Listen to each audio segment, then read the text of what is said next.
ঈদের মাত্র আর কয়েকটা দিন বাকি, তাই বেগ মুখ গুছিয়ে আইসে পড়ছি টিকিট কাউন্টারে। যাইতে হবে আমাদের গ্রামে, কারণ ঈদটা ফ্যামিলি ও বন্ধু বান্ধবের সাথে কাটাতে হবে। তাই টিকিট কাউন্টারে এসে টিকিট কাটলাম দুইটা। আমার সাথে যাইবো আমার ছোট ভাই, সে নাকি এবারে ঈদ আমাদের গ্রামে বাড়িতেই কাটাবে। সে দুইটা ঈদ কাটাইছে ঢাকা, তাই সে সিদ্ধান্ত নিছে এবারে ঈদ সে গ্রামে বাড়িতে কাটাবে। এই যে হলো আমাদের টিকিট। বলছিলাম আগের সিট দিতে, কিন্তু সিট দিয়ে দিছে মাঝখানে। যাই হোক, পিছনে না বসলেই হইলো। পিছনের সিট থেকে মাঝখানের সিট ভালো। আজকে রাস্তায় তো জ্যামও নাই, কারণ আমরা চলে যাবো ঈদের 15 দিন আগে।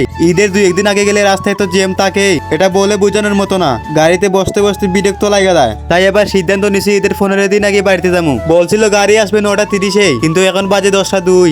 এখনো গাড়ি আসার নামগন্ধ নাই। আর ওই যে একটা আইছে, এটা যাবে আরেক জায়গায়। আমাদের গাড়ি আসার কোনো কথাই নাই। কাউন্টারে জিজ্ঞেস করলাম কি ও গাড়ি কই, এরা বলতেছে গাড়ি 11টার ভিতরে আইবো। গাড়ি নাকি কোন জায়গায় জ্যামও ফিরে রয়েছে। জামও যেহেতু পড়ছে, তাহলে কি আর করার, অপেক্ষাই করতে হবে। অবশেষে রাত 11টার দিকে গাড়ি আইছে, কিন্তু 5 মিনিট চলতেই আবার গাড়ি জামও ফিরে রয়েছে। ভাবছিলাম ঈদের 15 দিন আগে বাড়িতে যাবো, রাস্তায় কোনো জাম থাকবো না, কিন্তু এখানে এসে দিকে এত লম্বা জাম। আজকে রাতে জাম ছুটবো কিনা তা সন্দেহ আছে। দীর্ঘ 3 ঘন্টা পর জাম ছুটছে। এখানে আয়সা দিকে সিলেট যাওয়ার জন্য আরো 160 কিলোমিটার পাড়ি দিতে হবে। বাইরে বাবা যায় প্রায় 300 কিলোমিটার পাড়ি দিয়ে যাইতে হয় সিলেট। এই দৃশ্যটা হচ্ছে সকাল 5টায়, কি এক অসাধারণ ভিউ, দেখলেই মনটা বইরা যায়। এ সময়ে অনেকে ঘুমিয়ে থাকে। এরকম সুন্দর ভিউ আর কয়জনে দেখতে পারে। সারা রাত জার্নি করার পর ফাইনালি এবার আইসা পড়ছি গ্রামে। গ্রামে থাকাটা যে কি শান্তি, এটা শুধু তারাই বুঝে যারা গ্রাম ছেড়ে শহরে গেছে। যাই হোক, আজকে এই ভিডিওটা এ পর্যন্তই। ভালো লাগলে অবশ্যই একটা লাইক করে দেন।